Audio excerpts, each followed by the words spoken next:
Dando continuidade aqui, meditações em Mateus, nosso texto de hoje será Mateus 20, de 1 a 16.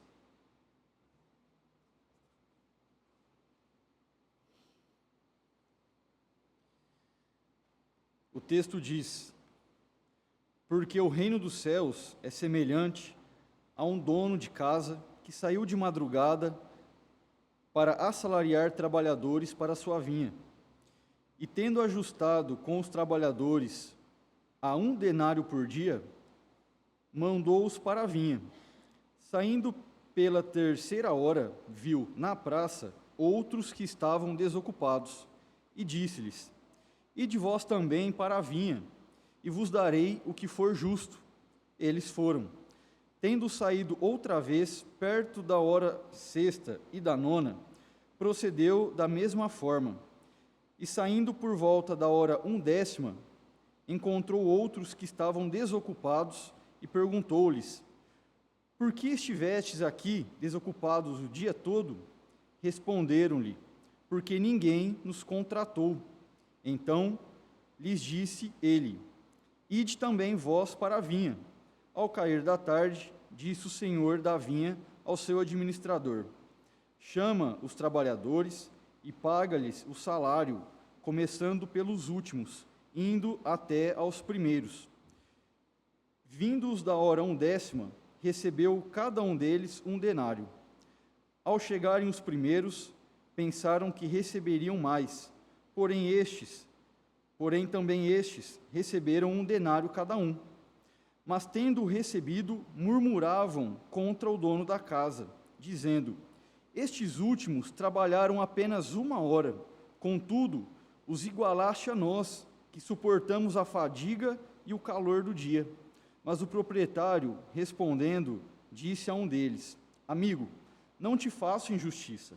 Não combinaste comigo 1 denário? Toma o que é teu e vai-te, pois quero dar a este último tanto quanto a ti. Porventura, não me é lícito fazer o que quero do que é meu? Ou são maus os teus olhos, porque eu sou bom? Assim, os últimos serão primeiros, e os primeiros serão últimos, porque muitos são chamados, mas poucos escolhidos. Vamos orar? Senhor, nosso Deus, nós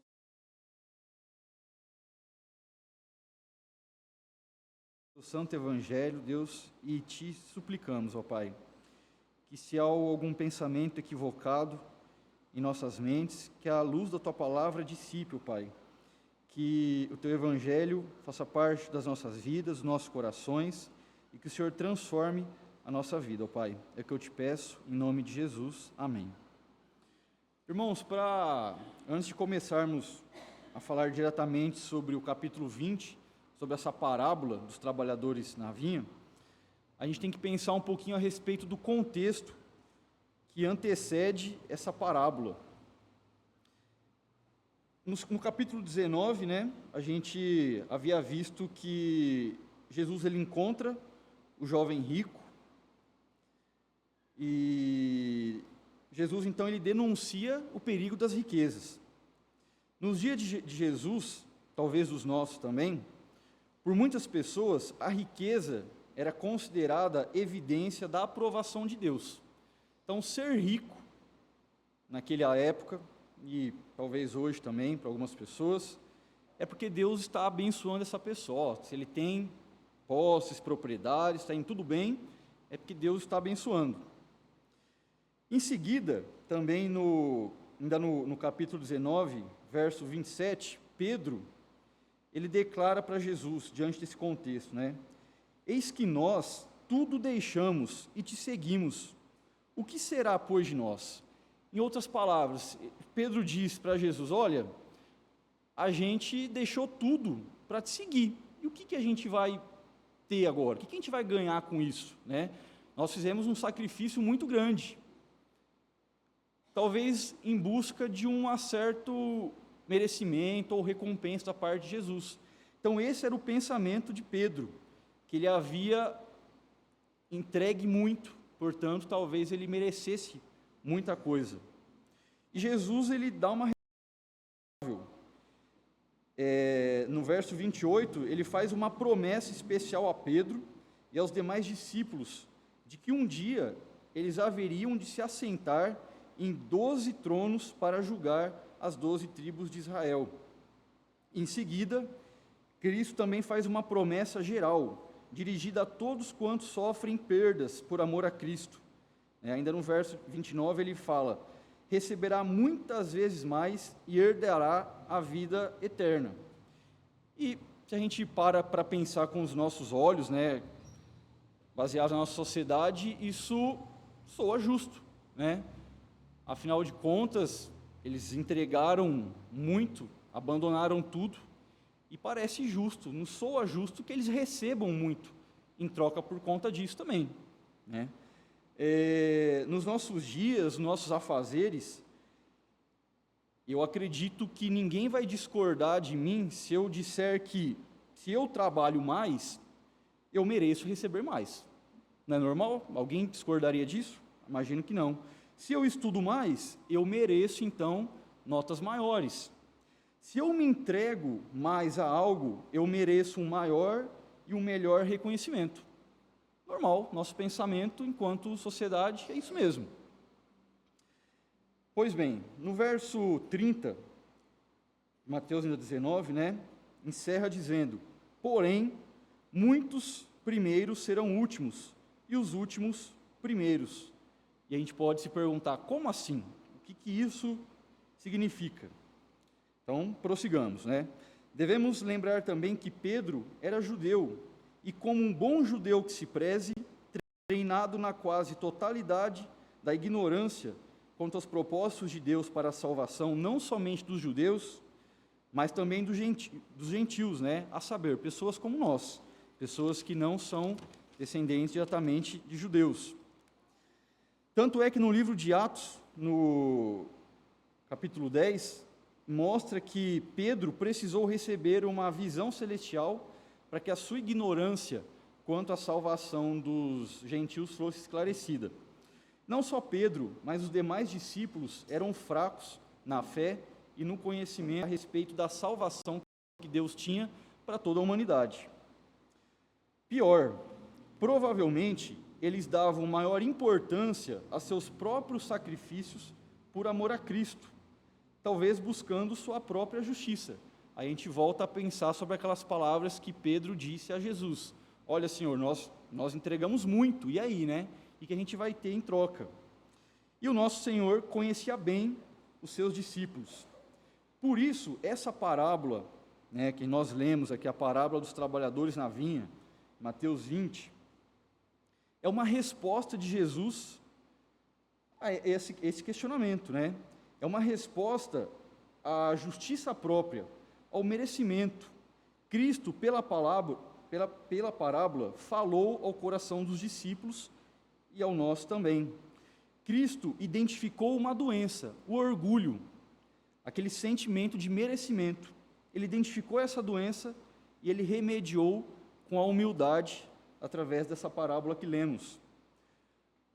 Só que numa parábola nós não precisamos nos preocupar com os detalhes de cada uma das palavras, mas no objetivo que essa parábola foi composta.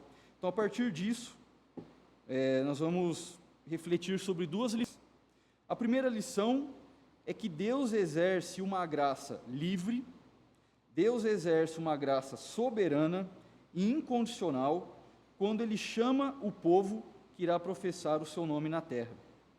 Essa verdade é ilustrada na história do relacionamento de Deus com a humanidade.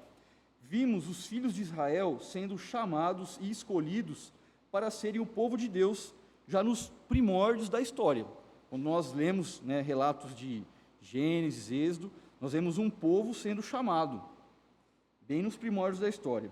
Depois, muitos gentios foram convertidos pela pregação dos apóstolos. E hoje em dia, nós ainda temos gentios pagãos sendo chamados pela pregação da igreja espalhada pela face da terra. tanto é que nós, aqui em Presidente Prudente ou em qualquer outro local, fomos alcançados por esse chamado. E ainda muitos povos não alcançados. Qual a razão desses povos não serem alcançados? Não sabemos.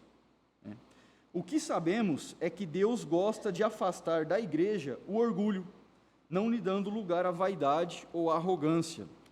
Ele nunca permitirá que os ramos mais antigos da sua igreja olhem com desprezo para os ramos mais novos. Como assim? Podemos trazer algumas ilustrações que talvez ocorram, né? Alguém pode dizer, eu sou crente há 80 anos, aquele ali há 10 ou há 1 ano. Isso talvez traga algo de especial a você, isso te torna melhor que o outro que é recém-convertido. Esse país ouviu o evangelho há 1000 anos, aquele outro ali só nos últimos 50 ou 10 anos.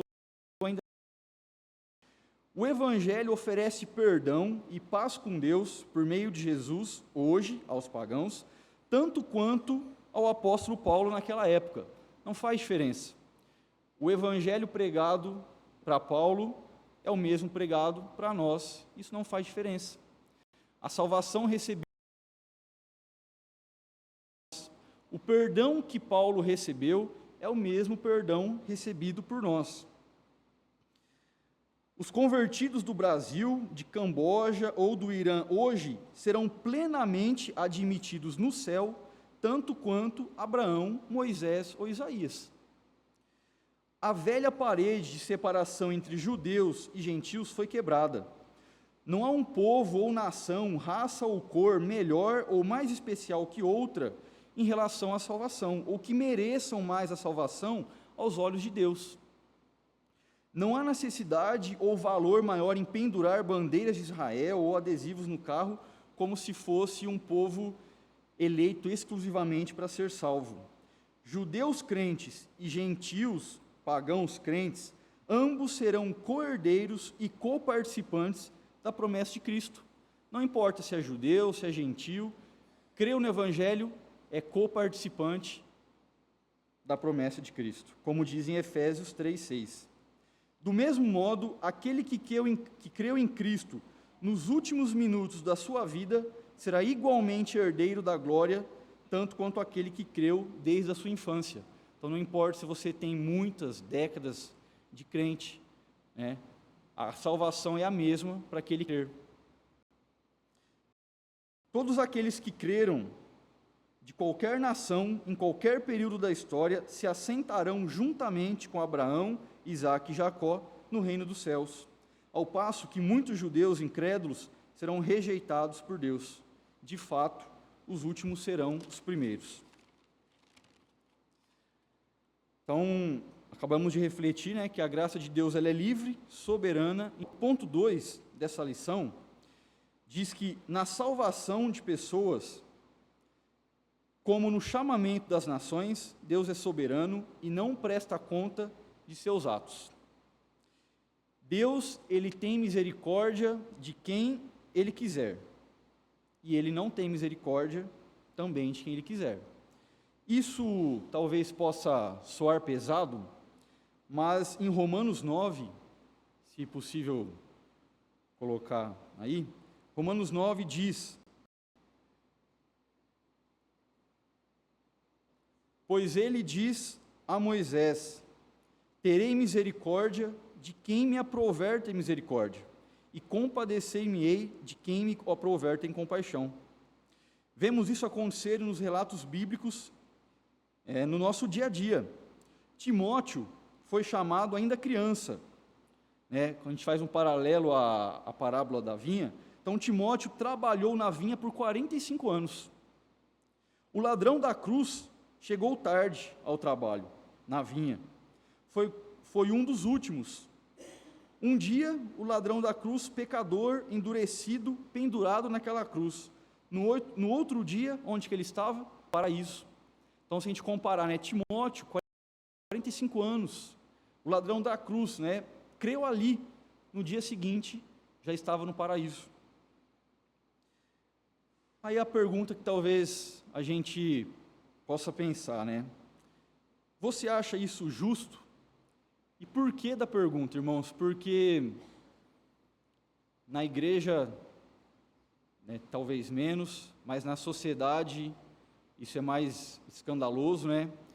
Falar que um criminoso, ele foi salvo, está no paraíso, geralmente isso provoca alguma indignação nas pessoas, né?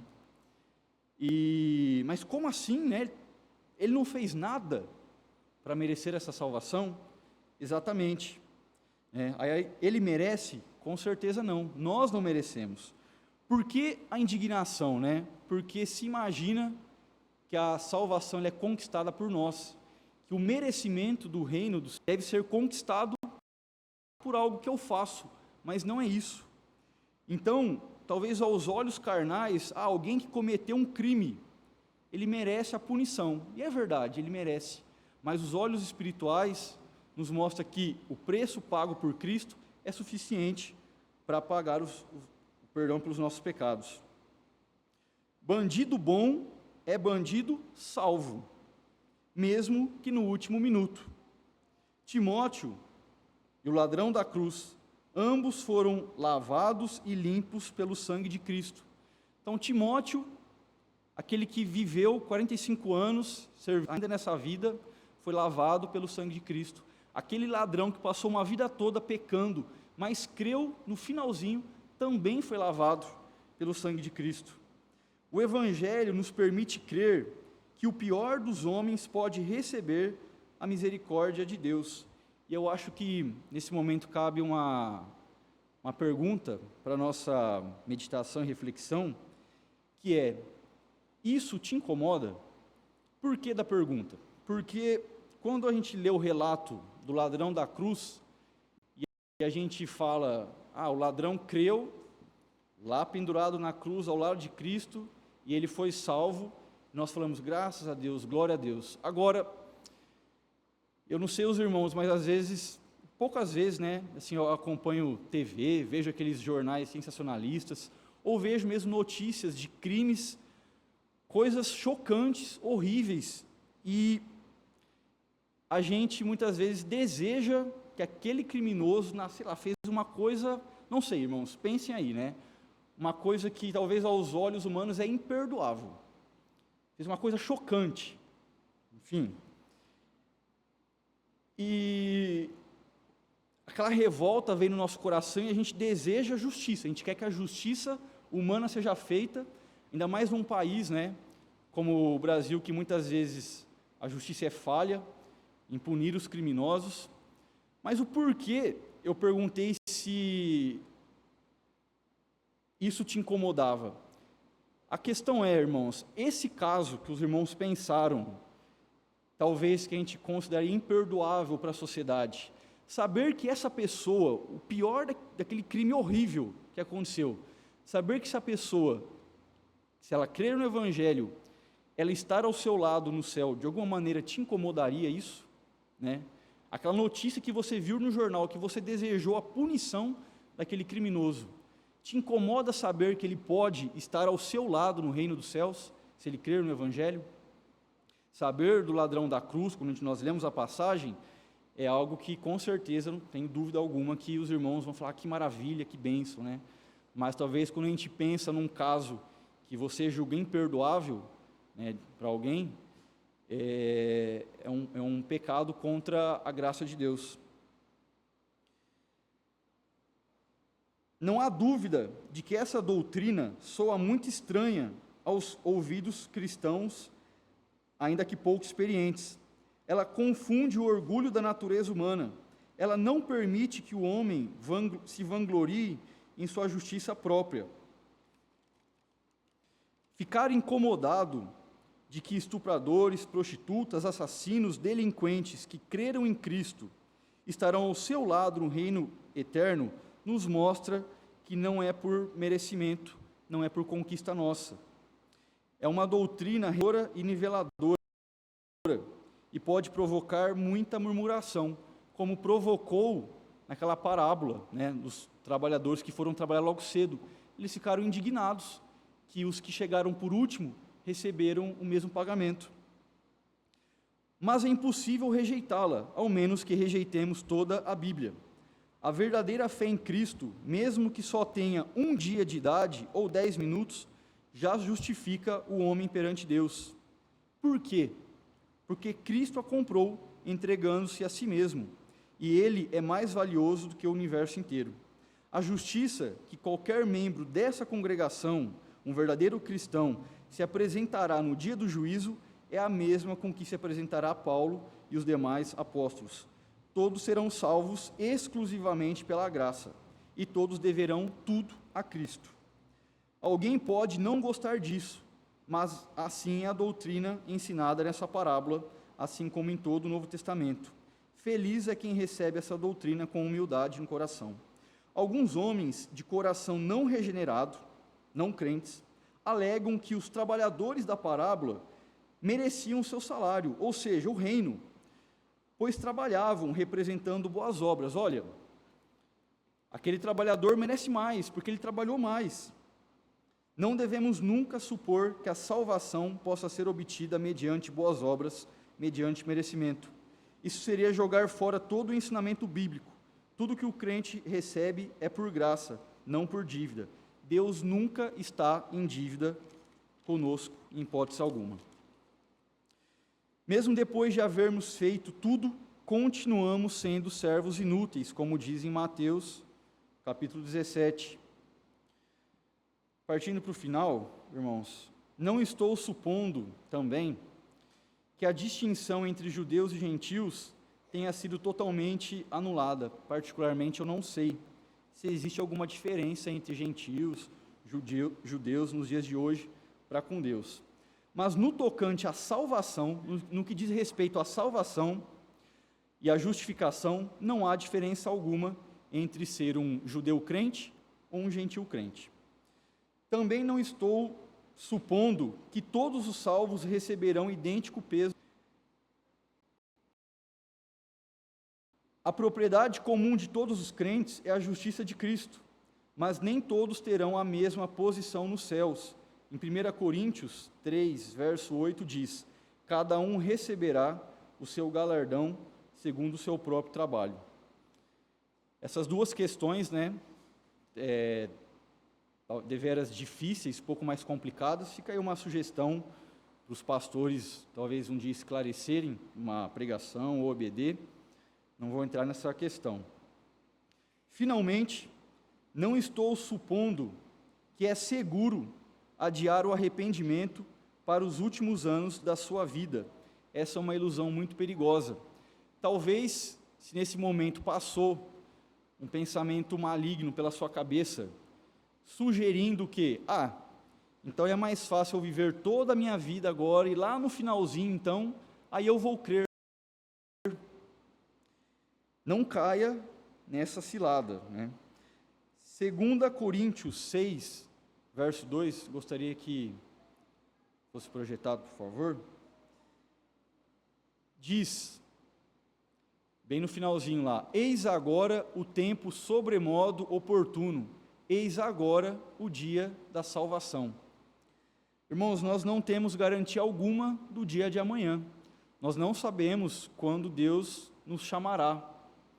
Então esse é um ponto para que você não caia nessa cilada.